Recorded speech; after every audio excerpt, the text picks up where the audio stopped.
Question of the week from the Naked Scientists. Hello, I'm Joanna Kerr, and this week we've picked Katie's very seasonal question.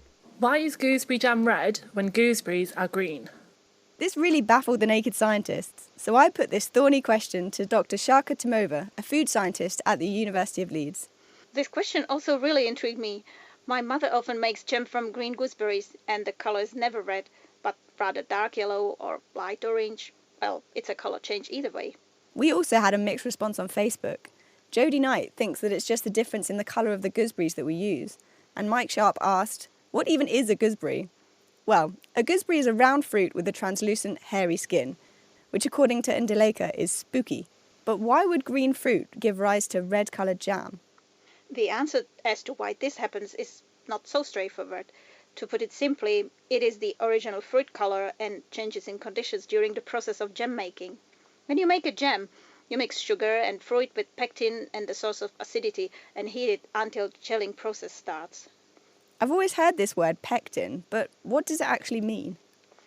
Pectin is a plant polysaccharide, or a type of long sugar, which is important in plant growth and defense against disease or parasites.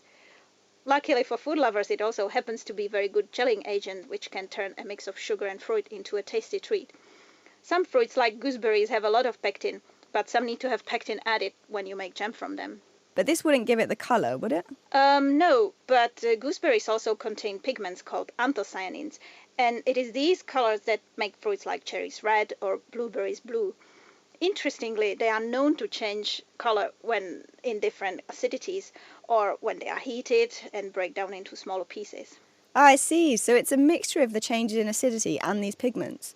But when I make jam, I don't change the acidity, or at least not on purpose anyway. Actually, you might, if you are adding lemon juice, which is done for some fruits that don't have enough acidity, but not for gooseberries as they are sour enough on their own. In this case, I think it's rather the fact that during cooking, anthocyanins come into contact with other pigments, pectin or any metal ion which may be leached from the cookware. This makes the new combination with a different color, and in this case it's red or dark pink.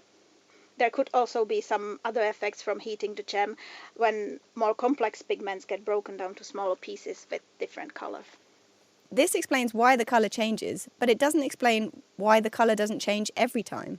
This could be down to differences in the exact composition of anthocyanins or maybe other pigments in the fruit, which is known to depend on the fruit variety, ripeness or properties of soil in which the gooseberries were grown. But my personal favorite explanation is the type of pan, which could lead to the right composition of metal ions. Does that mean that if I use a neon yellow pan, I'll get a neon yellow jam? Well, if you think about it, some tinned fruits are prone to pink discoloration. Just remember, though, that it's only a tiny amount of metal that would leach from the pan, so color of the pan may have nothing to do with the final color of the jam. But you can certainly give it a try. Okay, neon yellow jam Christmas presents all around then. So maybe this has given you some food for thought for next time you go gooseberry picking. Next time we'll be answering this question, sent in by Anders. Why do power lines make so much noise? We want to know what you think, so get in touch on Facebook, Twitter or on our forum, nakedscientist.com/forum.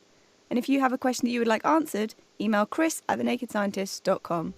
That's all for now. Until next time, goodbye. Question of the Week is part of the Naked Scientists podcast and supported by the Wellcome Trust and UK Fast. Look us up online at nakedscientists.com.